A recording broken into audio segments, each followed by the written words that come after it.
My name is Claes Johansson, and I will be talking here today about Ansys Discovery and simulation done in specifically.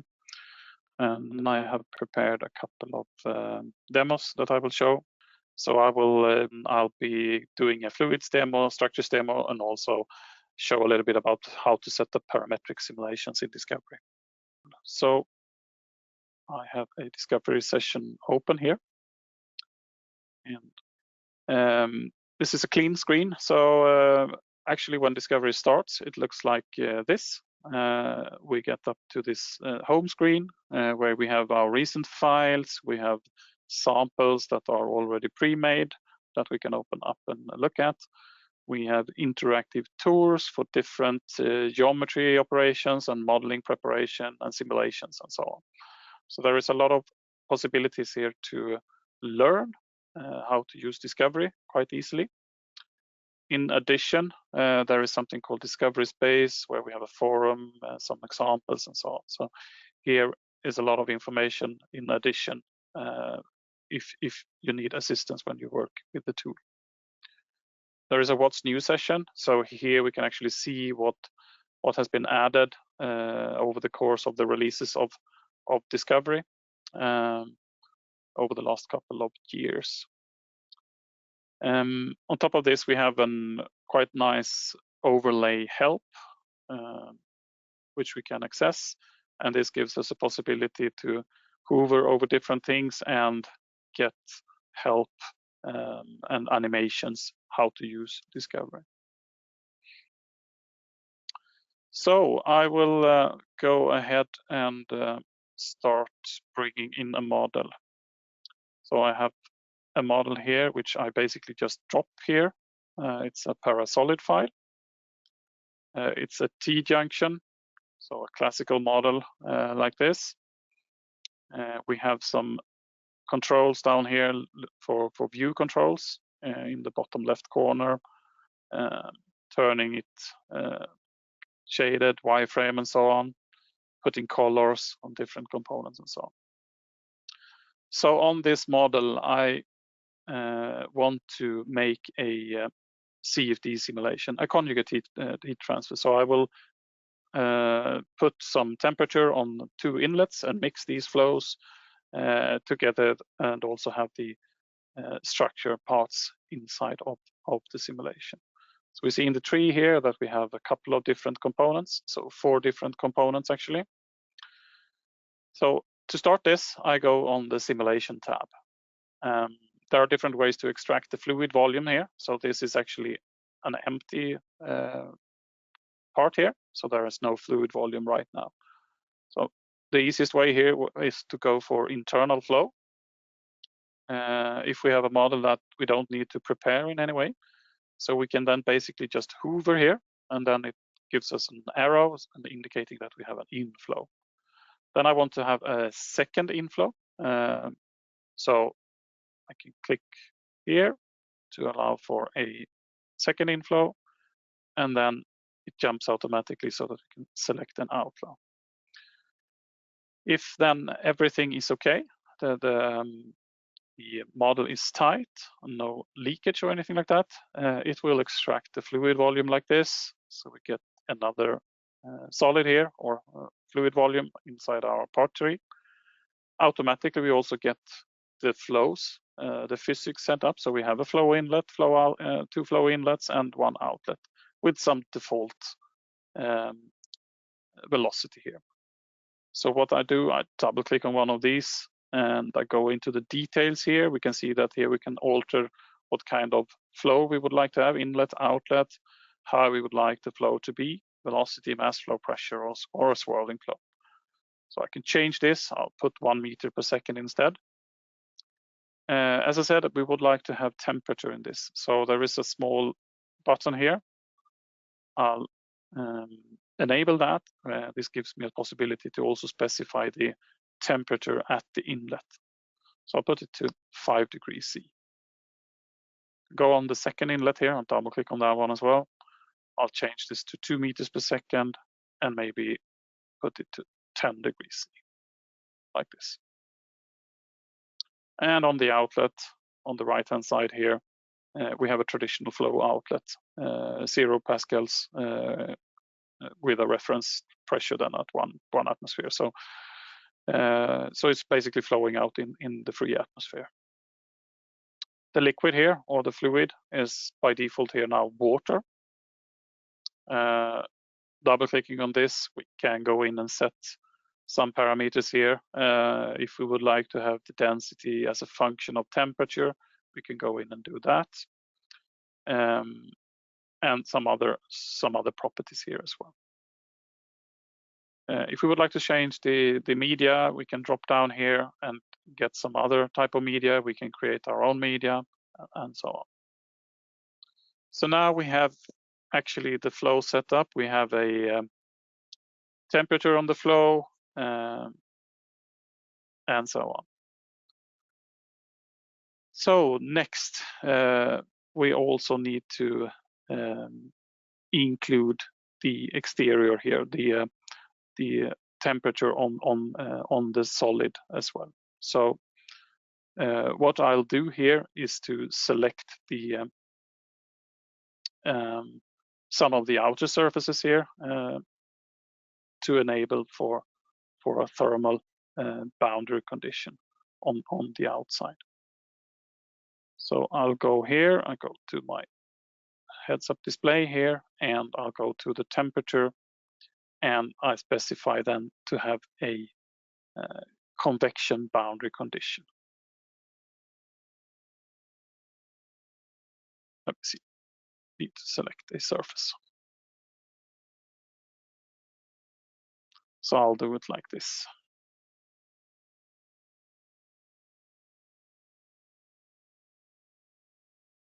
So we'll put on some convection temperature coefficient and some temperature on the outside, maybe 22 degrees.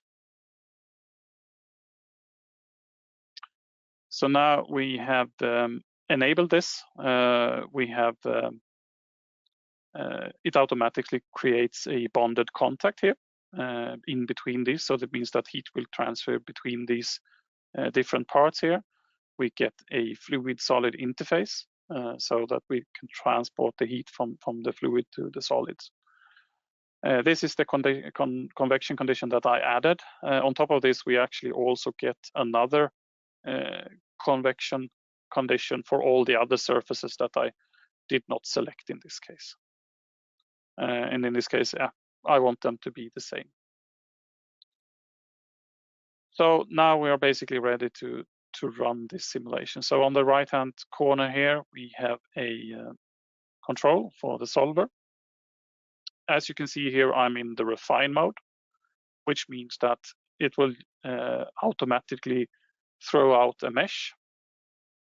And just to talk a little bit about accuracy and so on, what it does is basically, if you compare this to like Minecraft, it's using a voxel type of meshing approach. It means that it's throwing out equal-sized cubes into the geometry, and then it solves the equations on these cubes. So it's equally sized elements.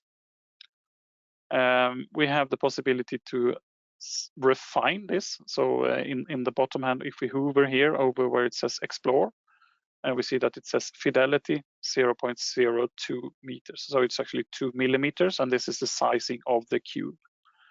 So just to give you an idea of the size here, we can go on size preview, zoom in into the model.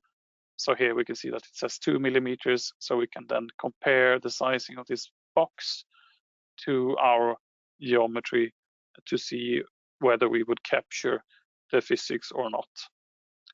We can also click resolution here, which gives us an indication of parts of the geometry that is not as well resolved compared to other parts. So in this case, it's basically the sharp corners that is not well resolved, and that is quite obvious. We can increase this fidelity, which means that the sizing goes down. The GPU solver takes a little bit longer time to actually solve, and so on and so forth. So this is something one needs to bear in mind, how it's actually working when we are dealing with simulations in Discovery. Because if we have very large geometries and very small details, the actual sizing of these cubes can act like a filter on the geometry level. So this is something that is important to bear in mind. With the latest release, we have the possibility, it's a beta feature, we have the possibility to add a local fidelity, which means that we can specify, for example, on a surface or on some details here, that we would like to have a slightly smaller fidelity. So this is the local sizing that I mentioned previously. Looking at the post-processing a little bit, we have here now contours. Right now we see the highest value throughout the geometry. Here is then some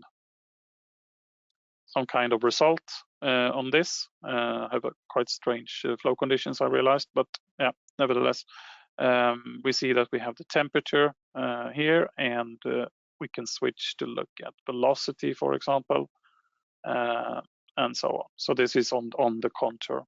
You can cut it through, look into the volume like this.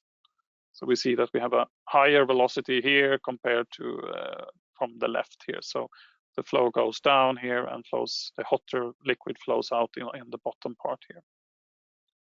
And then there is a bit of recirculation as well going on here. So here we can pan through the cross section here easily to see how it looks throughout the geometry like this.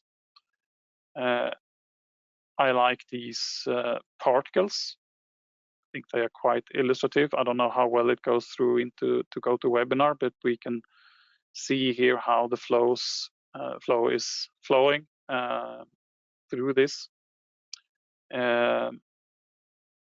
Another pretty nice option is to, instead of looking at contours at faces, we can look at bodies, and this gives us the possibility to have some kind of 3D volume rendering of the flow. So with this, we can work with the legend like this, pulling up and down to filter a little bit. So it's the post-processing is quite interactive in this sense.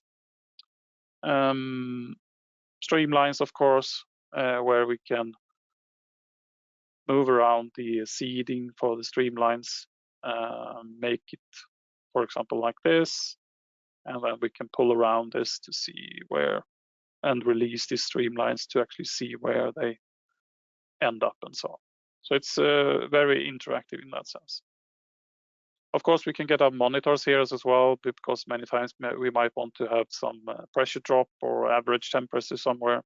So then we can make a monitor from these type of results, like flow uniformity and pressure and velocity, and we can average this on different surfaces, planes.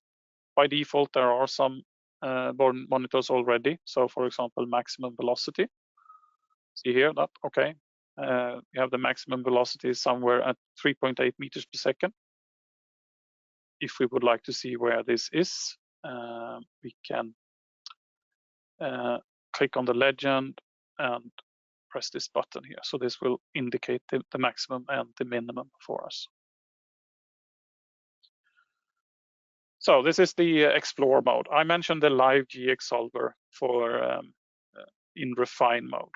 So I'll switch to the refine mode, and I would like to run the same case, so I don't have to do anything with the physics.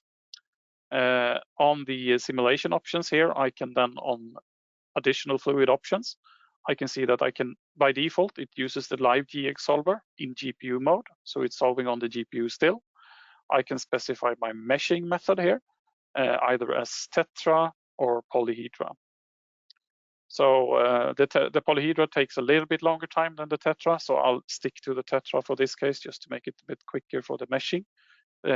When it's meshing with tetrahedra, it's using Ansys meshing, so the workbench mesher in the background. If I select the polyhedra, it will use fluent meshing in the background, but it will not pull a license for the meshing that. So it's still using the Discovery simulation license. So I'll click on the solve here, So now we see that the bar here will travel around. It's yellow and it's going around. So when it's gone halfway around, the meshing is usually done. So I can actually show the mesh here. It looks like this. The statistics says here that I have 208,000 elements. And now it's actually solving on the GPU here. As you can see, it's running on the GPU now using this mesh.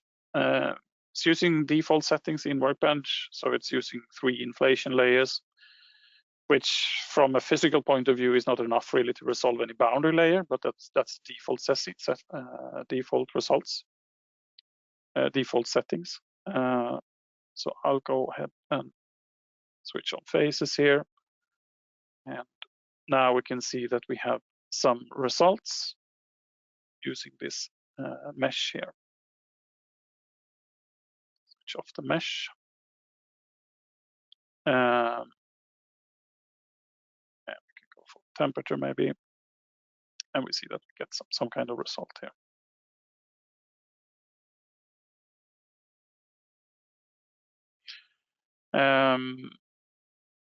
And on the monitors, we get some different results here. We see that the orange point here will correspond to the explore mode with the voxel type of meshing, and the purple one here is using the mesh. So there is a slight difference here.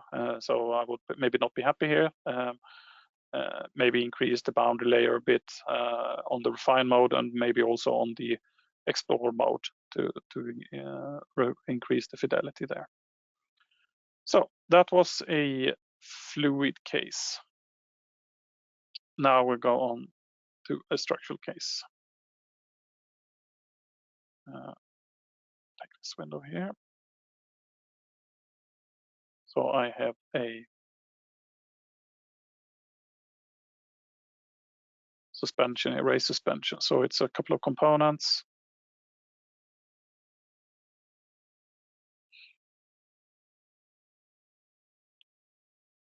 So we have this assembly here, which contains a couple of different components here. I would like to simplify this a little bit. And looking at the part tree here, we can hide components. You're clicking this I here, the hardware, the struts, and the chassis in this case. By the icon next to this, we can also exclude components from the actual simulation. So I'll exclude these 3 parts here as well. So in this case, I would like to do a simulation on this. And we need to put some boundary conditions here to this. And since there will be bolts going through here, and it will be bolted together with the chassis here, we will have a rotating type of motion up here. So we need to enable some kind of boundary condition here that enables a rotation here. But we don't want it to slide in the actual direction here. So it needs to be fixed in that direction. So I'll select these 2 surfaces here, and I'll go on the structural simulation here. Either up here we can start adding our support, or using the HUD here, and then I'll select a support. And in this case, we need to find a support that suits our needs here. So it's not a fixed, but it's a hinged support.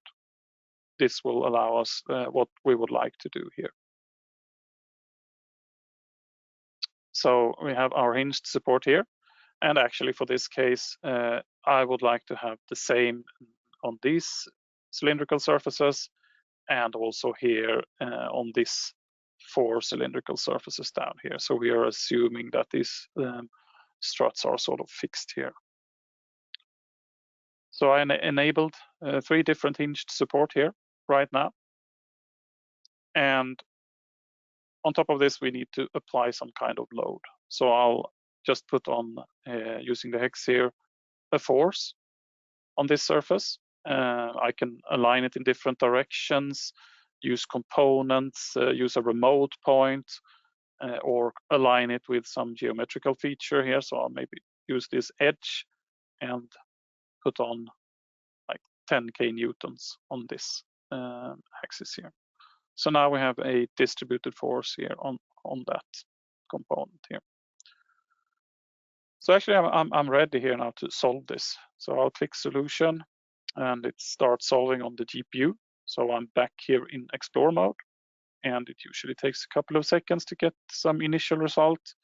I can turn on to look at the displacements, animate this to see what happens. Looks reasonable how it behaves here. We can, of course, look at von Mises stresses as well. I'll turn on the animations and displacements here, so we see that we have some stress concentration in different parts here, different corners. So switch that off. So this is very rapid, and we can then use the discovery modeling functionality that we discussed last week. For example, we can go on and start to modify here. We saw that we had some high stress concentrations. How should we address these? How should we modify our geometry to maybe reduce this? Then we can use the modeling operations that we have in Discovery to find a better design for us.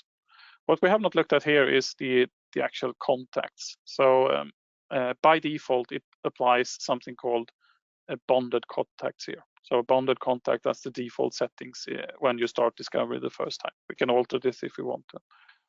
If we just click this once, we see that it has applied these bonded contacts at some locations. So we have in between the upper and lower arm here and this middle component here. So there are some contacts that are applied. We can double click this to go in and start modifying our contacts. So we see that we have 3 different contact pairs. So it's doing a grouping of different contacts. So it's grouping by bodies. So we have one contact pair here, down in the lower part, and then one in the middle here. We can switch off this grouping. Each of these contact pairs are indicated with this small marble here that we have here, that we can click on. And then we can actually go in and see that we have selected one contact pair out of 3. And we can start modifying this contact to something else. So convert it to sliding, convert it to a joint, convert it to permanently bonded. So that is basically what we have already, but we can specify it to be there. And we can also exclude it from contact detection so that it will actually not see, the bodies will actually not see each other. So clicking back on this one, we see that we have 3 different contact pairs. If we have a large assembly, we can use the filtering mechanism here. So we can see that if we click the first selected body here, we see that we get this orange color here.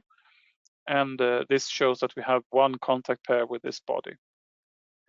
If I click this body in the middle here, we see that we have 3 contact pairs because this one is in contact with all the different components here. And then we can apply then a secondary body. So for example, selecting the upper arm here, we see that in between these 2, we have 1 contact pair. So now we would like to look onto this. So I'll make some changes to this. So I'll select this body here and this center piece here where we put our load. So this one we would like to then say that, okay, this is a permanently bonded contact. It's bolted together. So I'll say that this is permanently bonded. This means that it creates this one here, and actually it removes this contact from the default contact detection.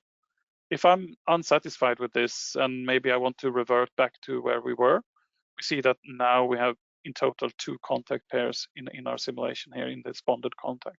If I'm not happy with this one, I can delete this contact pair. And then we see that the default contact setting again is back to 3 contact pair. So in this sense, it reverts back to where it was from the beginning. So I'll again set this contact to be permanently bonded like this. And then I would like to make something else in these 2 locations here. So what I want to do here is to actually exclude these 2 remaining contact pairs from contact detection. So I'll do like that. So now we have 0 contact pair in this default contact group, and then we have 2 prevented contacts here. So now I would like to add something here. I would like to add a hinge, a joint here, a hinged joint to represent this instead. So I'll go ahead and select these 2 surfaces here. And then I go into my hex and I go ahead and select the joint. And since I still want this to be able to rotate, it's not a fixed joint, it's a hinged joint.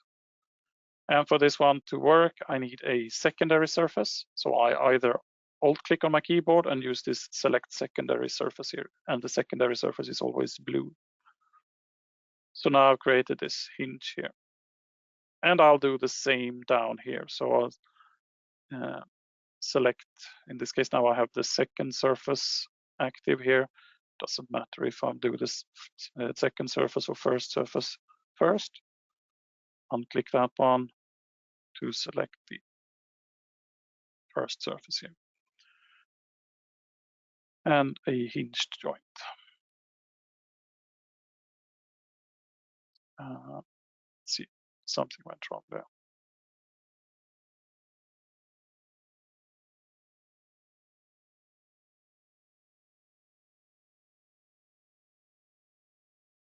I'll make them just one by one.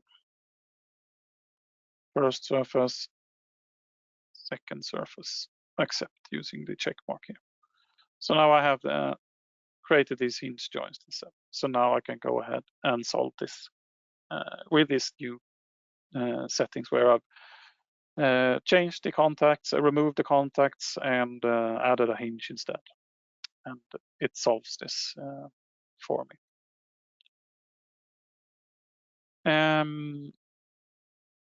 So that was a couple of cases. I would like to show a little bit of a parametric case as well, quickly, because there is parametric possibilities here as well.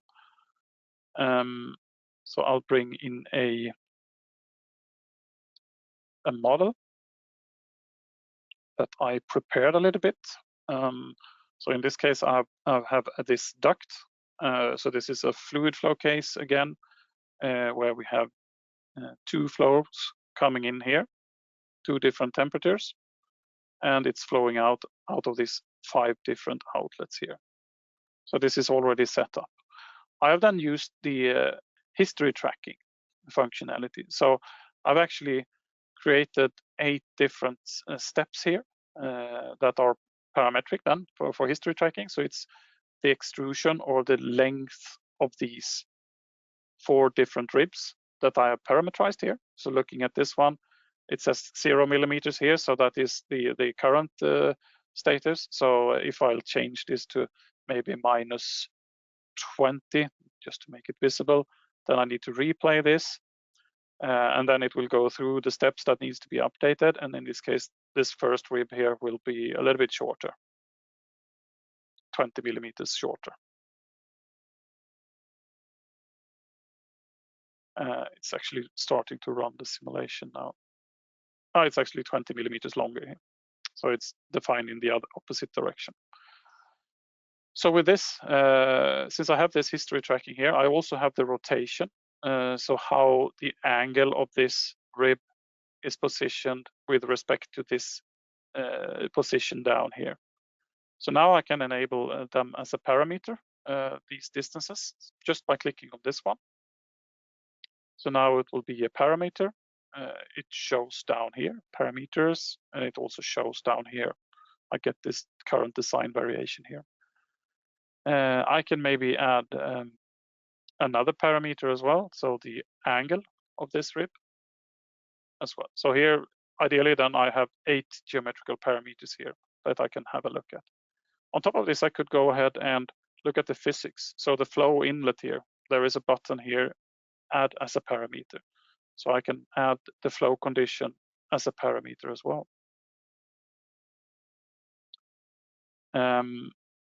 So what I want to do now is maybe then to generate some test set here. So we can go ahead and define this in a few different ways. So we can look at variation generation. So Let me see. We should generate some test cases maybe first. There are different ways of doing this, but we can generate different test cases, and the test cases are based on the physics. So we can add different test cases here. We can have one test case with 1 meter per second and one with 2 meter per second on the other flow inlet. Then we could have another test case where we have 2 meters and 4 meters per second, for example. So these are sort of predefined physical settings if you would like to use these ones. And then we can create what is called variations. And that would then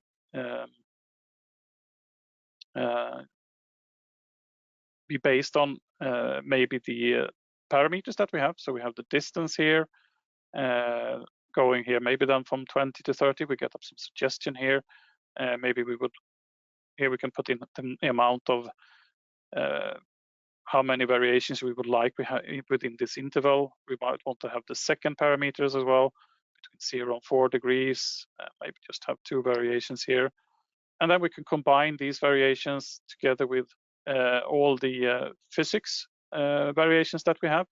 And this will then generate in total 8 different simulations, variations, with a table like this. And then we could go on here and set, update all different variations. And then it will start running this, doing the simulations, changing the geometry and the physics, running the next simulation. So it takes a couple of minutes to run through this. And when we're done, we can start plotting this in a chart. So it will start to populate this chart while we're running. And we can export this data into a CSV file later on if you would like to. So that is basically all I can manage to do here. Hope that you did see something. Thank you. Thank you very much, and have a nice day.